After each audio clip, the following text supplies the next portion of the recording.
Det vil gerne frem til sådan noget med EU-relateret, ikke? Ja. Jeg tror, du skal snakke lidt højere. Ja, jeg snakker meget højt, så. Hvordan ser du på det her, der har været med, der har også meget snak om Brexit og hele den her udvikling her. Hvordan ser Liberale Alliance under på det? Vi er rigtig positive for det. Jeg var selv overført kampagne. Jeg var selv med til den store valgfest, og det var en kæmpe fornøjelse. EU har nogle enorme problemer, og vi er enormt protektionistiske. Vi fastholder Afrika i fattigdom ved at støtte vores landbrug massivt med penge gennem landbrugsstøtte, og have en enorm toldbarriere, der gør, at marokkanske tomatbønder ikke kan sælge deres varer til Europa. Og de kan ikke engang sælge det på det marokkanske marked, fordi at de europæiske landmænd er støttet igennem EU. Det gør, at vi fastholder dem i fattigdom, og det gør, at der er brug for reformer i EU. Vi bevæger os mod en fælles europæisk stat, altså hvor vi har det samme arbejdsmarked, det samme velfærdssystem, det samme uddannelse, og det ensretter, og det skader mere end det gavner. Vi ønsker i Liberale Alliance at udtræde af EU og i stedet oprette internationale handelsaftaler, da det er bedst at forhandle individuelt i stedet for kollektivt. Det er bedst at finde én løsning frem for et mix af 30 løsninger. Men når nu siger nu, at Liberale Alliance synes, det er positivt, at britterne de har meldt sig ud. Ja. Betyder det ikke, som EU-systemet er nu, og som nok ikke ser ud til at ændre sig lige forløbet, at det er negativt for for eksempel forhandling med EU, eller med Storbritannien, også for dansk synspunkter nu, altså de måske ikke har samme adgang til det indre marked og sådan nogle ting. Så er det ikke negativt, som det står til lige nu? Jo, men hvad det her indre marked, ikke? Som vi også kalder det frie marked. Hvad er det frie marked, hvis vi er en protektionistisk klub, der kunne sammenlignes med bander, der ikke vil lade andre folk være med, hvis ikke de sidder ved bordet? Hvis vi udelukker England nu af vores frie marked, så er vi ikke en skid bedre end andre formynderiske stater, der ikke vil handle med andre. Vi skal nedlægge vores toldbarriere, og vi skal skabe et frit marked for hele verden. For vi bliver bare nødt til at acceptere, at selvom vi lever i lille Danmark og i større EU, så er verden langt. Vi er underlagt af et flertalsdiktatur i hele EU. Så løsningen er at udrive sig af unionen og indgå parallelaftaler, indgå aftaler om problemer på klimafront, indgå aftaler om kriminalitet og indgå aftaler om handel, frem for at sidde som en protektionistisk klub og lukke verden ude, imens vi prøver at udbrede os selv. For det hjælper ikke noget, at Afrika ikke bliver rigere ved, at vi vil have rigdom. Vi er nødt til at dele det og lave et frit marked, ikke blot for EU, men for hele verden. Tror du, der er flere lande, der springer fra nu, hvor Brexit er sket? Altså, tror du, der er flere lande, som følger den samme strøm? Det tror jeg godt. Hvordan tror du, det kommer til at påvirke EU? Jamen, altså, jeg vil lige først tage i relevans til, hvad du sagde med, hvad kommer der til at ske nu? De bedste allierede, vi havde i kamp mod at reformere, eller for at reformere EU, det var England. De er ude. Den største allierede, vi havde, er væk. Det vil sige, at det flertal, vi langt fra havde samlet, er blevet endnu mindre. Chancen er blevet endnu mindre. Så nu sidder der små stater tilbage, som Schweiz, eller ikke som Schweiz, som Holland, som Danmark, som Belgien, nu bliver Belgien nok ikke, men små stater, der bliver ramt mere af det her end andre. Og jeg tror, at Holland og Danmark er nogle af de første til at også udtræde i unionen, når vi vil se de positive effekter, det har på det britiske marked, at være udtrådt og have genforhandlet deres forhold. Men så, som det står til nu, så er EU, altså det er jo en realitet af det vi er med i. Så med hensyn til her den 3. december, hvor der var den her afstemning om retsforhold, du selv inde på det her med, at altså, det er godt med at aftale om kriminalitet og sådan noget. Hvordan ser du så på, at Danmark stemte nej til det for eksempel? Jamen det var en indenomsvending, der var ført bag lyset. Det handlede ikke om, hvad politiet kunne. Jeg tror og jeg ved, at politiet meget gerne vil samarbejde på tværs af grænser for at løse kriminalitet. Det er deres mål, det er det, de arbejder for. Og det kommer de ikke til at blive begrænset i, fordi vi ikke har et overstatsligt samarbejde. Altså et samarbejde hævet over staterne. Det, der var essentielt ved afstemningen, det var, at hvis vi sagde ja til at støtte politiet, som jo rigtig gerne vil bekæmpe kriminalitet, så vil vi samtidig ændre for fremtidige beslutninger, at det ikke skulle til folkeafstemning, men at det blot var et lille flertal på Christiansborg, der skulle sige det. Det her flertal, det var markant. Det her flertal, de ville have trumfet det igennem, men befolkningen sagde nej. Og heldigvis for det, for havde vi ikke sagt nej nu, så ville vi i fremtiden aldrig have været fået spørgsmålet. så ville vi aldrig have haft muligheden for at sige nej. Så nu har vi beholdt vores retsforbehold, vi har muligheden for at sige nej til EU-direktiver, og vi har mulighed for at få en folkeafstemning igen. Og det er meget vigtigt, at vi har det, og det er meget vigtigt, at vi arbejder hen imod en selvstændig nation frem for en del af det europæiske kollektiv. I forlængelse af, hvad du siger, så hvad mener du chancen er for parallelaftaler både i forhold til, hvor at vi sender altså retsforbehold og Brexit? Vi i Danmark er oplyste, men Rumænien er ikke oplyst, Bulgarien er ikke oplyst, Italien er ikke oplyst, de aner ikke, hvad det er, de stemmer på. Men beslutninger har så stor konsekvens, og derfor som liberal mener vi, at vi skal decentralisere. Både virksomheder, offentlige institutioner, men i særdeleshed også demokratiet. Vi skal trække så mange beslutninger væk fra EU over til Christiansborg, og så mange beslutninger fra Christiansborg ned til kommunerne, og så mange beslutninger fra kommunerne ned til de enkelte borgere. Fordi det er nu engang sådan, at vi får det bedste demokrati med størst inddragelse. Og det vægter vi altså højere end høje lønninger til folk nede i EU. Okay. Tror du Brexit, tror du rent økonomisk, tror du det kommer til at påvirke andre lande af Europa og hvordan? Ja, positivt. Jeg tror det bliver, på kort sigt bliver det en ulempe. Ja. På lang sigt bliver det en enorm god forretning for England og en enorm god forretning for EU. Fordi mange af de arbejdspladser, der er flyttet til Kina, Korea, Australien, EU er vejen mod undergangen på næste situation. Okay, så her til sidst. Hej Malte. Hvordan ser du så, altså hvordan er situationen ude i EU? Malte, hvor går du hen?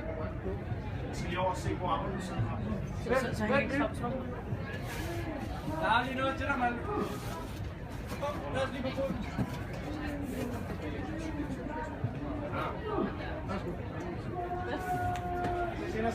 Ja, det gør vi. Så bare her til sidst, som sidste spørgsmål, hvordan ser du så altså Europas situation om 10 år for eksempel? Har vi stadig det her EU? Nej. Det tror du ikke? Nej, der har vi. Om 5 år, der er England fuldt trådt ud af unionen. Og på det tidspunkt, der vil de positive effekter også være vist. Og på det tidspunkt, der vil vi i Danmark være så trætte af, at vi får regler trukket ned over hovedet fra EU og fra et demokrati så langt væk, at vi også begynder at gøre oprør mod det her protektionistiske system. Så om 10 år, der har lande som Holland, Danmark og måske også Spanien meldt sig ud, fordi det ikke længere giver mening. Klimaudfordringer vil vi løse i fællesskab med hele verden. Handel er noget, vi skal udbrede til hele verden, og kriminalitet er noget, der skal bekæmpes i hele verden, og ikke blot i EU. Så vi har utrolig mange udfordringer, der kræver hele verdens inddragelse. Okay. Men hele verden er ikke EU. Men du tror ikke det her, altså ideen med EU, det var jo det her fredsprojekt. Jo. Du tror ikke, at når man så altså, ligesom splitter EU op, og folk melder sig ud og bare, altså ligesom vi kan sejle deres egen sø, eller køre deres eget løb, at du så tror ikke, at vi skaber flere konflikter og sådan noget på tværs af grænser? Jeg er super fortaler for EF. Ja. Det gamle EU. Et freds- og frihandelsprojekt, som sikrer, at vi ikke bekriger hinanden, men at vi handler med hinanden.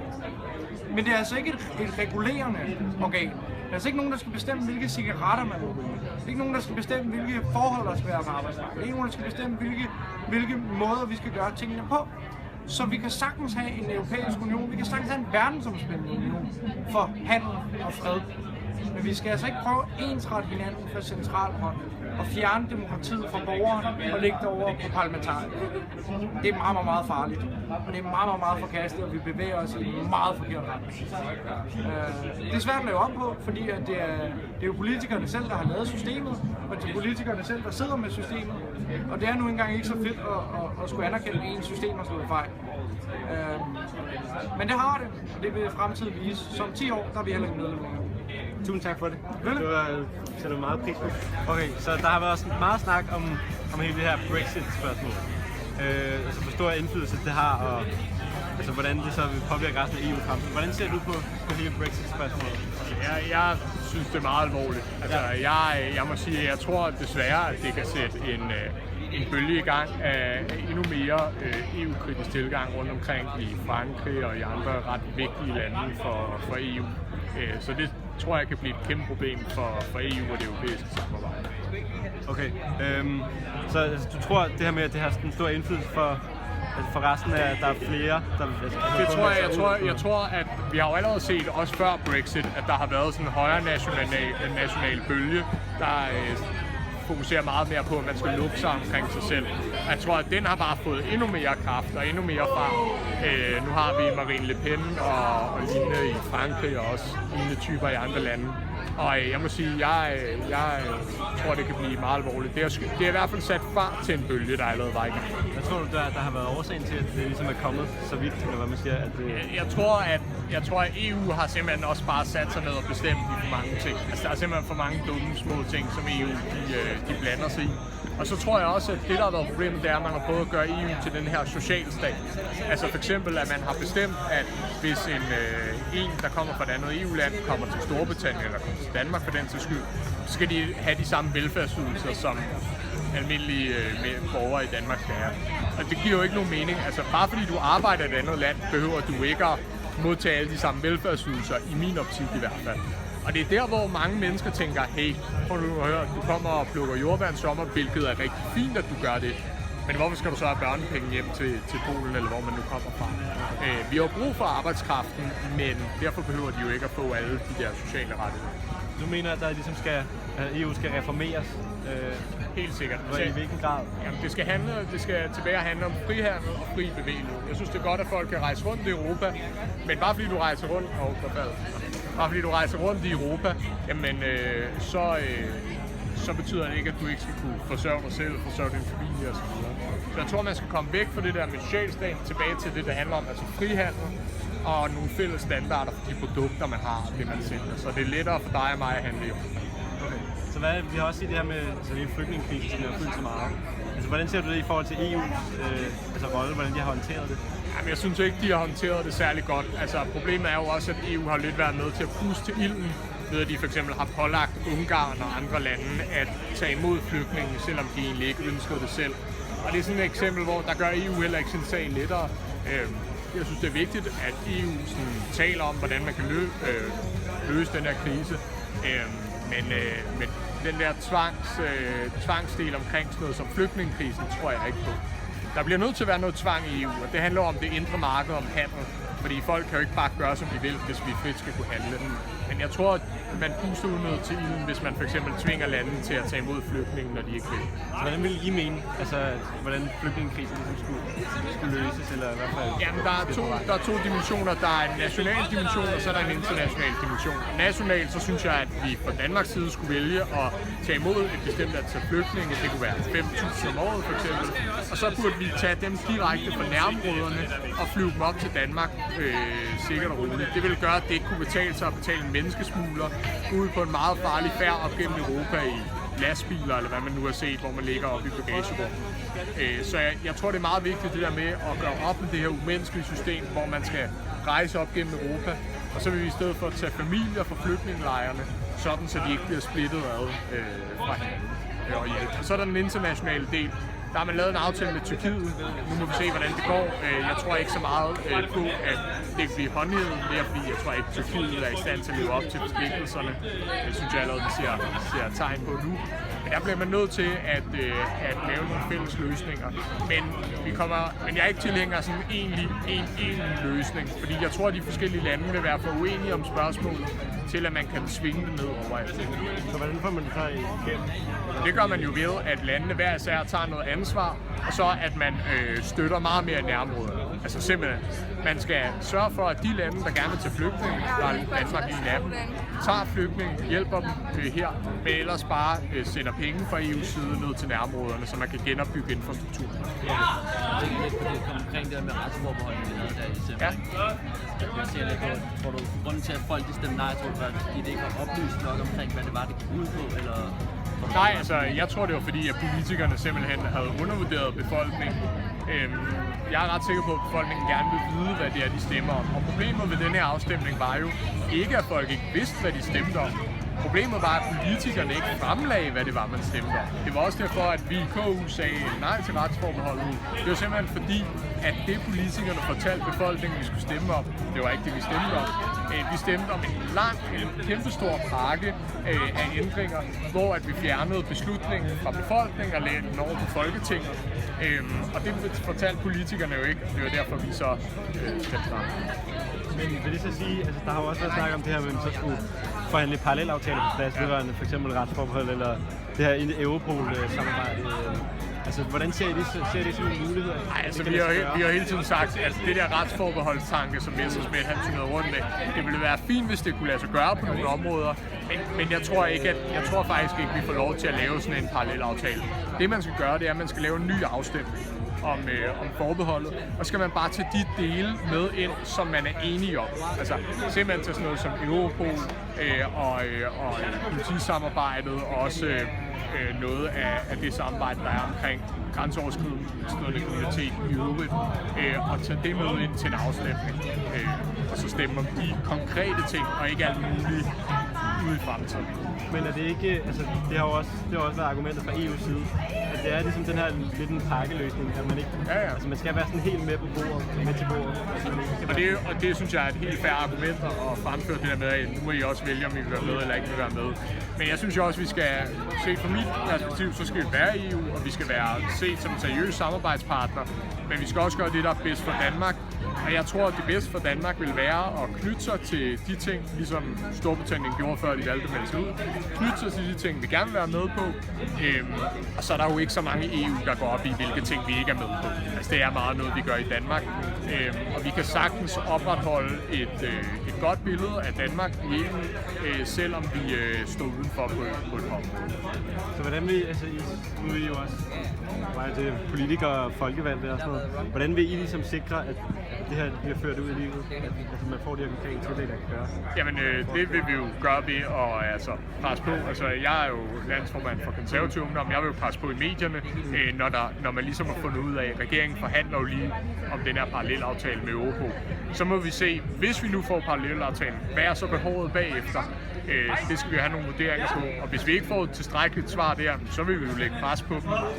Folketingspolitikerne vil stille forslag i Folketingssalen. Vi vil lægge pres på gennem medierne for at finde ud af det. Men lige nu er vi lidt i en venteposition, fordi vi mangler på svar fra regeringen omkring den her parallelaftale. Så sådan lidt overordnet, det har ikke noget, du snakker også om det her med ligesom højrefløjens fremryk i Europa, den her nationalistiske tilgang, der vokser mere og mere i Frankrig og Tyskland, og det nævner selv. Hvordan ser du altså EU's fremtid, om det her projekt ligesom kan holde ved, eller der er også andre lande? Det tror jeg, det kan. Jeg tror, at EU holder ved, men jeg tror, det bliver et anderledes EU, end vi ser det i dag. Det bliver det nødt til. Enten så bliver det med færre lande, der så går mere ind i EU og har mere integration i EU. Eller også så vil man se, at det bliver et EU med det samme antal lande, men hvor de koncentrerer sig om mindre og om færre områder. Jeg tror, det bliver en af de to løsninger. Fordi lige nu er EU lidt ved at splitte over på den måde, man har gjort det nu, og det er jo ikke holdbart i længden. Så er det med hensyn til noget med den store forskel, den økonomiske og sociale? Det er jo både økonomisk, men det er jo også livssynsmæssigt. Der er jo mange lande i Østeuropa, som bare har en helt anden måde at se på tingene, men det er klart, at når man har så store økonomiske forskelle, så har det jo selvfølgelig også betydning for folk, særligt når det kan rigtig godt betale sig at rejse til de vesteuropæiske lande og arbejde, men så det kan jo ikke så godt betale sig for vesteuropæiske lande at rejse til Østeuropa og arbejde. Så der er en eller anden skævvridning der. Det tror jeg godt, EU kan overkomme. Jeg tror ikke, det er det, der er det store problem. Men det handler om at skabe nogle løsninger, som folk også kan forstå, og som folk kan se, det er faktisk en fordel. Det tror jeg er en af de positive ting ved Brexit. Altså jeg tror, at man vil jo også se, hvilke konsekvenser det får for Storbritannien at melde sig ud. Og på den måde er der måske andre, der overvejer at ikke gøre det. Super, tak for det. Det var godt, I kiggede forbi. Ja, det var rigtig godt at høre fra dig. 30 år. Følg tættere på. Jeg meldte mig ind i Folkebevægelsen imod EU efter afstemninger på Patentdomstolen og det valg, der var i 2014. Jeg meldte mig ind især fordi jeg blev rigtig irriteret over den måde, det blev debatteret på. Der blev ikke rigtig givet taletid til folk, der var imod EU. Det var meget børnehave, kaste med mudder i debatten. Det var meget Lars Løkke og Helle Thorning, der stod og fik det til at fremstå som om, at de var uenige om et eller andet, hvor vi alle sammen godt ved, at de dybest set er fuldstændig enige om alt, hvad der har med EU og Danmark at gøre. Jeg blev medlem 5. juni, fik jeg et brev, og det er jo Danmarks grundlovsdag, så det så jeg som noget meget symbolsk. Jeg har været medlem af Enhedslisten i lang tid, og jeg er også interesseret i dansk politik, men det gik ligesom op for mig, at uanset hvad folketingspolitikere gør, så er det EU, der får lov til at bestemme, hvad der skal ske i Danmark og i de andre EU-lande. Jeg er meget interesseret i verden. Jeg har en familie, der bor rundt omkring i Peru og i USA og selvfølgelig også i Europa. Så min skepsis over for EU har ikke noget med racisme at gøre. Jeg er meget åben over for alle mulige andre kulturer, og jeg synes, at selvom vi i Danmark gør det meget bedre end i mange andre lande, så er jeg stadig åben for andre kulturer. Jeg synes måske bare, at de skal have lov til selv at bestemme. Jeg synes, at det giver mere mening, at vi i Danmark bestemmer over vores eget land og vores eget fremtid og vores egen økonomi. Jeg er rigtig glad for, at man kan få en gratis uddannelse stadigvæk, så længe det var. Og at vores sundhedssystem og generelt velfærdssystemet er glad for, at man kan melde sig ind i en fagforening, og at vi kan passe på hinanden på den her måde. Og der synes jeg, at EU er en rigtig stor modstander, fordi de gør det rigtig besværligt for den lille mand.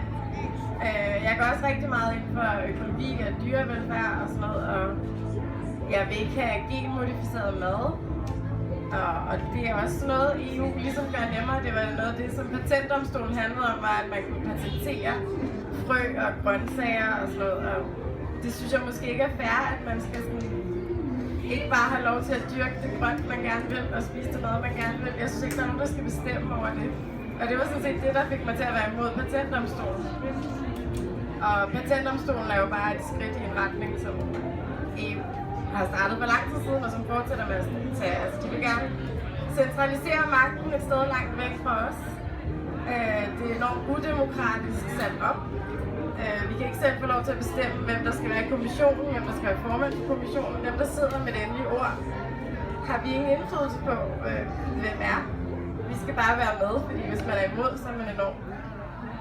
Jeg ved ikke, så er man egoistisk, man er ikke solidarisk med resten af verden, og jeg synes, det er et meget underligt argument, fordi at EU lægger jo op til, at vi ligesom skal lave en mur rundt om EU, og vi skal være selvforsørgende, vi skal ikke passe på resten af verden. Så når man siger, at jeg som EU-modstander er usolidarisk, så har jeg svært at forstå det, også fordi at de mennesker, der kan komme til Danmark for eksempel og få en gratis uddannelse, som jeg jo støtter 100%, jeg vil også selv gøre det, hvis jeg boede et sted, hvor jeg ikke kunne få en gratis uddannelse.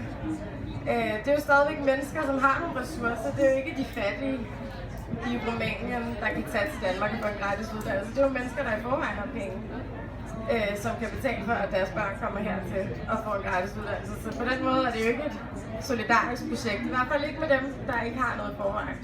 Og dem synes jeg måske, man skal gøre mere for at hjælpe, frem for at hjælpe dem, der har noget.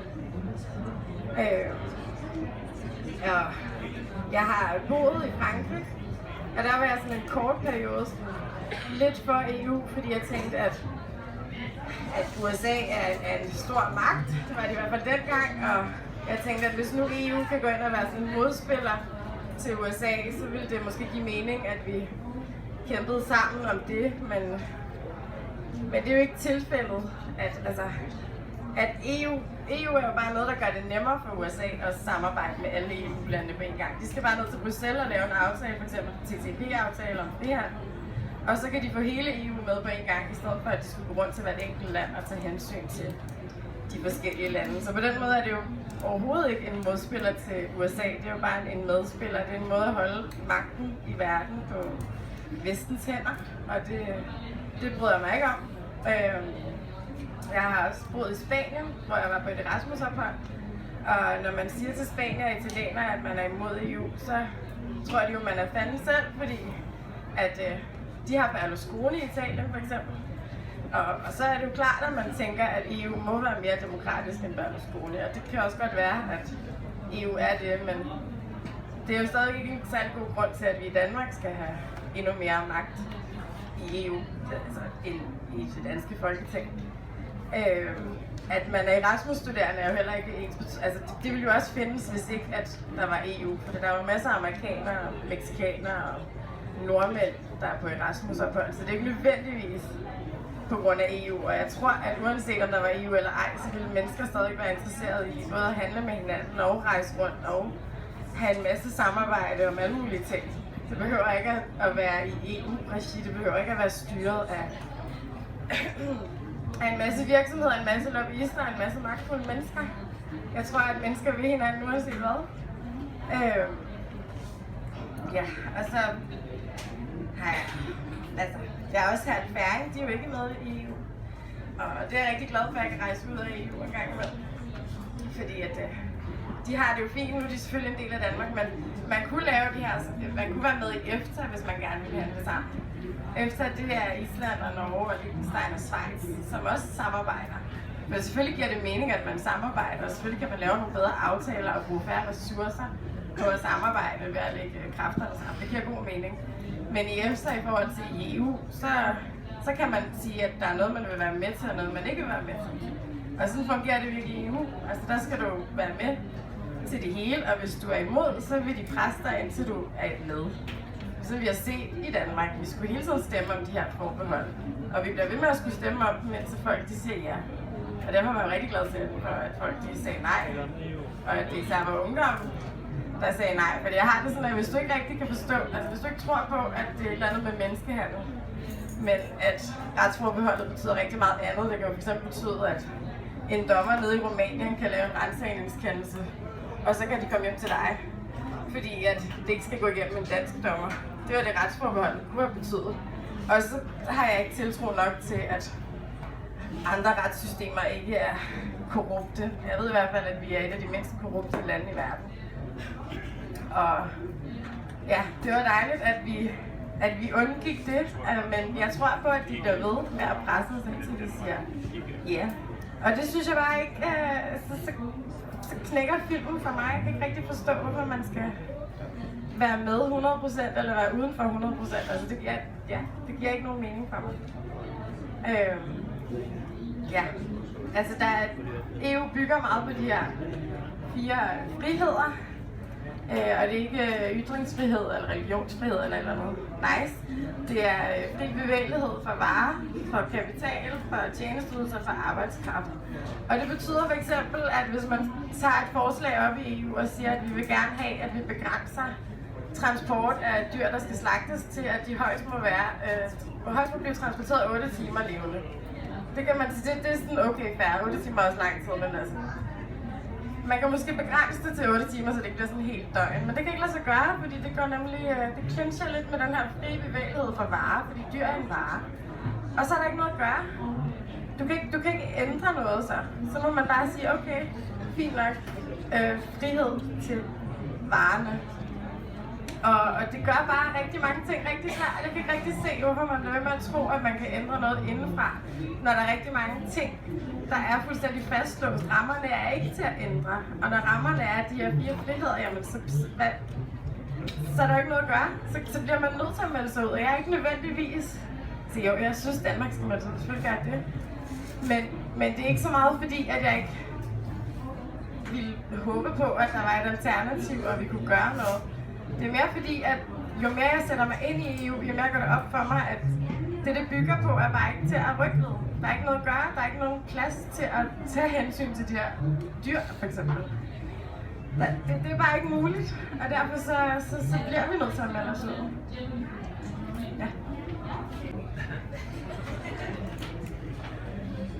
Noget William, det er jo ikke rigtigt, at kommissionen ikke er demokratisk. Altså, det er jo vores demokratisk valgte regeringer, vi vælger jo kommissionen. Så for eksempel den socialdemokratiske regering, der var før, den valgte Margrethe Vestager. Hvert land vælger så en kommissær. Så bare fordi det ikke er direkte demokrati, betyder det jo ikke, at det er ikke demokratisk. Nej, det er klart. Men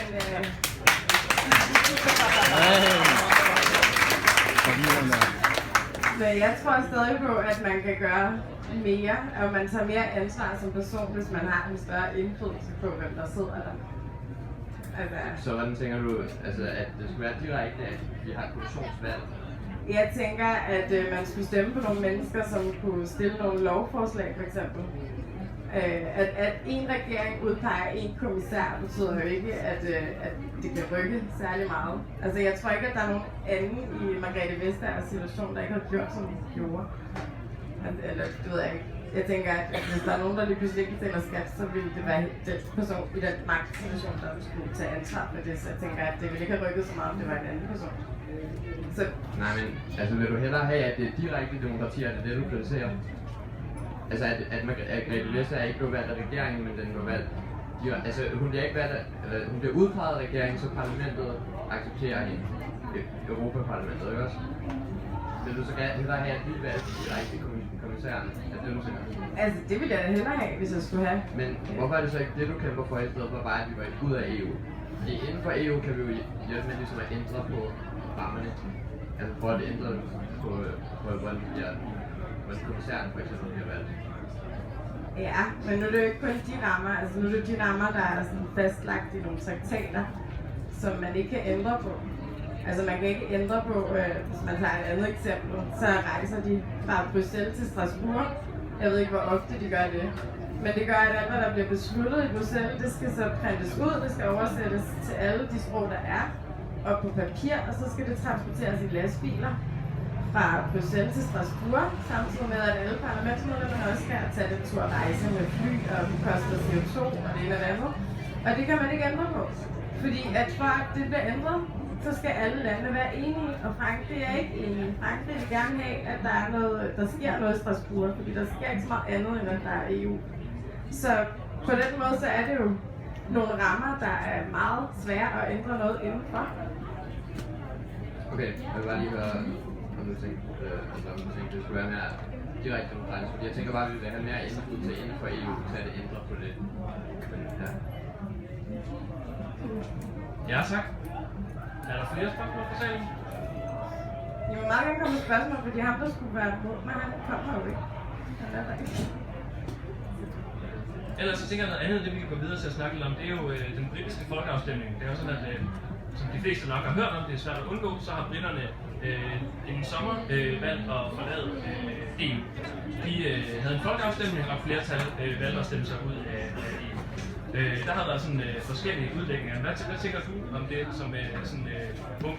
Nu snakkede du om, at i Danmark var der et flertal af de unge, der stemte imod at afskaffe retsforbeholdet, men i Storbritannien var det jo omvendt. Der var det jo et stort flertal af unge mennesker, som valgte at blive i EU, og den ældre generation, der stemte Storbritannien ud. Hvad tænker du sådan om det? Jeg tror, at mange af de unge, altså dem, der jeg tror nok, at valgdeltagelsen alligevel var lavere for de unge, så man kan måske ikke sige, at det udelukkende var de unge, der stemte for. Men altså, jeg er da glad. Jeg er rigtig glad for, at England kom ud. Vi kom ind med England, Danmark, og så kan det være, at vi også skal komme ud sammen med Storbritannien, som det var. Jeg synes, at der var en masse dommedagsprofetier. Verden ville gå under, og England ville kollapse, altså økonomien ville gå i stå, og det ene og det andet, og det er jo ikke rigtig sket indtil videre. Jeg tror, pundet er noget at stabilisere sig. Nej, det er jo så ikke ude endnu. Nej. Men hvad var det så, man var bange for? Eller sådan, er det så nogle teorier, der siger, om et par år, så vil det kollapse eller noget? Okay, så altså jeg tror bare ikke på de teorier. Jeg tror, at man kan teoretisere sig frem til rigtig meget som økonom, men jeg tror ikke, at det nødvendigvis bliver til noget. Jeg bakker dem op, og jeg er sikker på, at altså, det er jo en modig beslutning for dem, fordi de kommer til at have rigtig meget arbejde foran sig. Men det synes jeg måske også, at man som politiker skal have. Jeg synes, at det er okay, at vi siger, at det er danske politikere, der skal beslutte en masse ting, og ikke bare overlade det hele til EU. Det synes jeg ikke er særlig modigt eller demokratisk. Er det ikke anledning til en række spørgsmål, så vi kan starte med måske?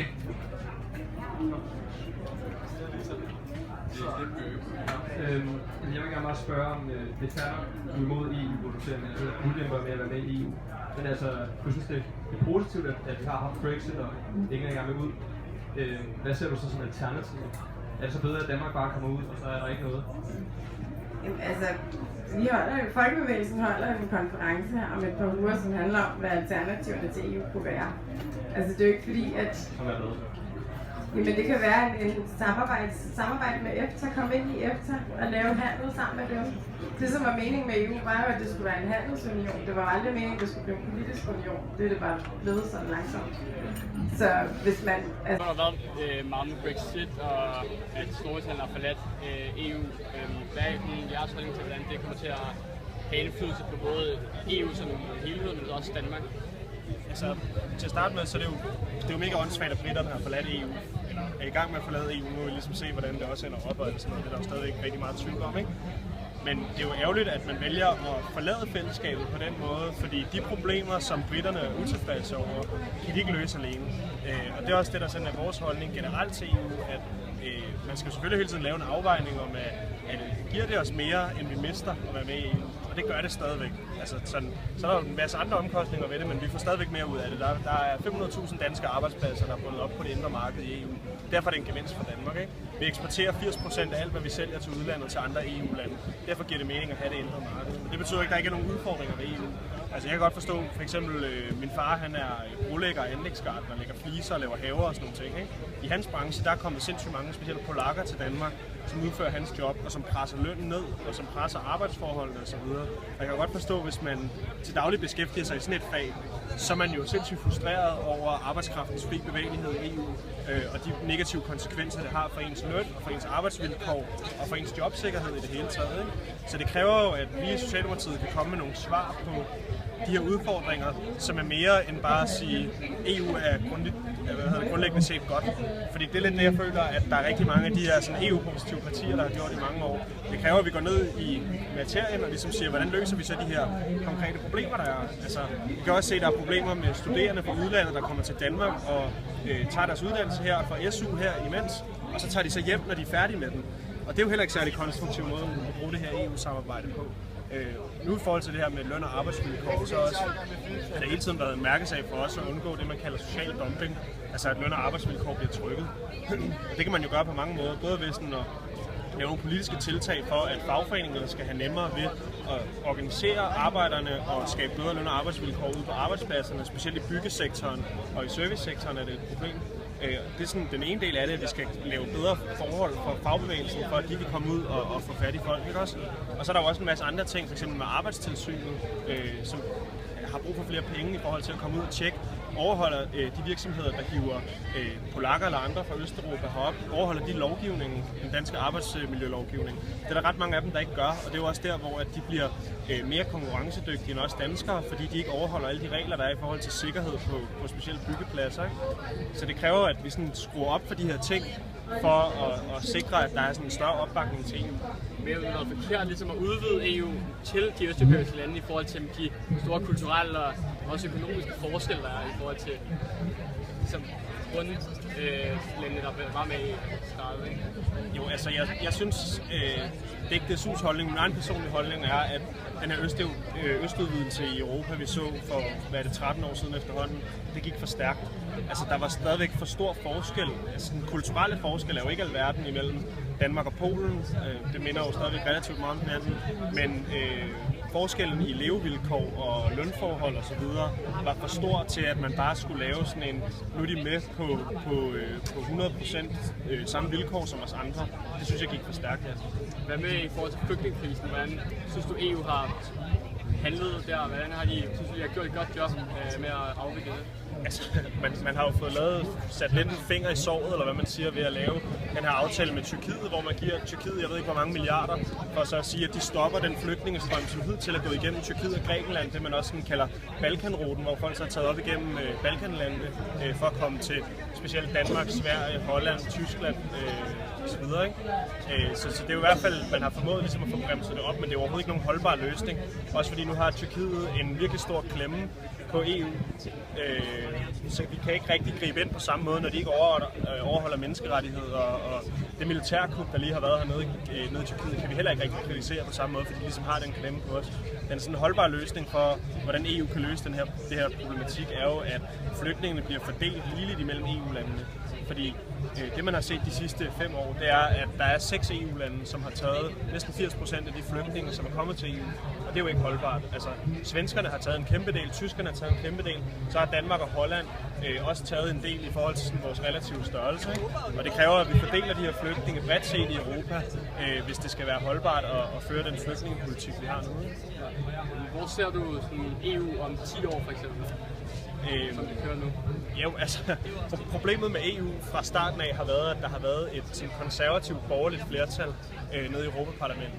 Og det er det, vi gerne skulle få vippet af pinden, og vi skulle gerne få et rødt flertal, gerne et socialdemokratisk flertal i Europaparlamentet, for at vi netop kan gå ind og tage de europæiske lønmodtageres interesser alvorligt, fordi det har man jo overhovedet ikke gjort. Man har haft arbejdskraftens fri bevægelighed, det frie marked, som jo har været designet til virksomhedernes fordel, ikke til almindelige menneskers fordel.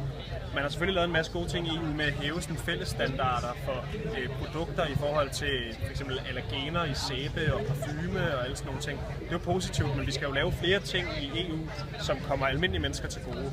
Og det kræver, at vi får et rødt flertal i EU. Og man kunne være bange for med de strømninger, der er lige nu i EU, og både med Brexit-afstemningen og med de sådan højre nationale kræfter specielt, som er på fremmarch over det hele, at vi får stadigvæk et borgerligt flertal, men så bliver endnu mere højreorienteret, end det har været hidtil.